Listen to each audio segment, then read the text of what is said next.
Okej, qëndrojmë pak këtu te këto të dhëna, dhe duke u marrë pikërisht me pjesën serioze.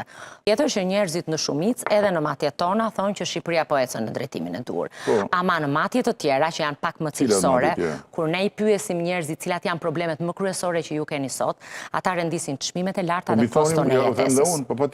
Po, dhe kur i pyesim pak më thellë, a mendoni se qeveria ka mundësi të zgjidhë këto probleme? Ata mendojnë që po.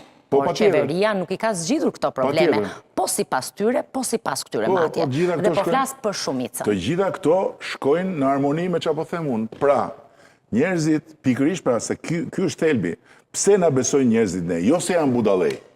Se po t'ishin budallej, nuk do thoshin që kemi problem me koston e jetesës, do thoshin, jo më shumë mirë jemi dhe me këto. Nuk e do thoshin kemi problem me rritjen e çmimeve, do thoshin, jo më çmimet si po t'ishin budallej. Nuk janë shumë të zgjuar. Dhe thonë, çfarë është bërë, çfarë është problem. Dhe kur thonë që, kur ju thoni, a mund t'i zgjidhë qeveria këto, ata thonë po. Pse thonë po? Sepse besojnë.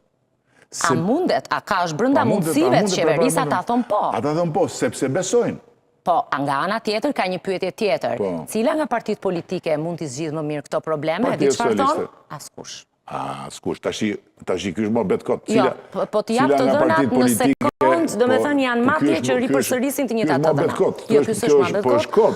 Se dhe qoftë ata thonë, a ka mundësi qeveria t'i zgjidhë, thonë po, pastaj askush, do me thënë çaj jemi në dorë të... Asnjë nuk i zgjidh më mirë këto parti politike. Kush mund t'i zgjidhë më mirë? Asnjëra prej këtyre partijeve. Madje në diskutime, edhe me të ftuarit në studio, por edhe me profesor Mavrosin në diskutime, sipër i kemi etiketuar si partia askushi, ajo që do të zgjidhte problemet që qytetarët kanë. Po, ecim pak më tej, flasim për qytetarët. Ne jemi, shikoj, unë këto ne mund të diskutojmë deri nesër, po çështja është këtu, që nuk janë kaq bardezi njerëzit në perceptim. Domethënë kjo është ajo që unë dua të them. Njerëzit janë shumë të sofistikuar, janë shumë më të sofistikuar se të gjithë ju që jeni në studio, më falë që po ta them, po është kështu.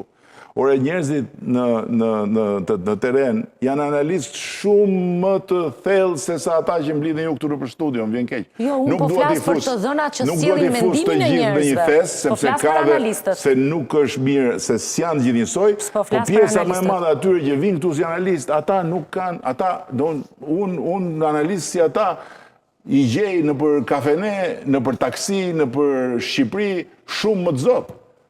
Kjo nuk diskutohet që njerëzit janë sofistikuar. Shqiptarët në për politikë t'japin ujë mbi shlukës, kanë instinkt.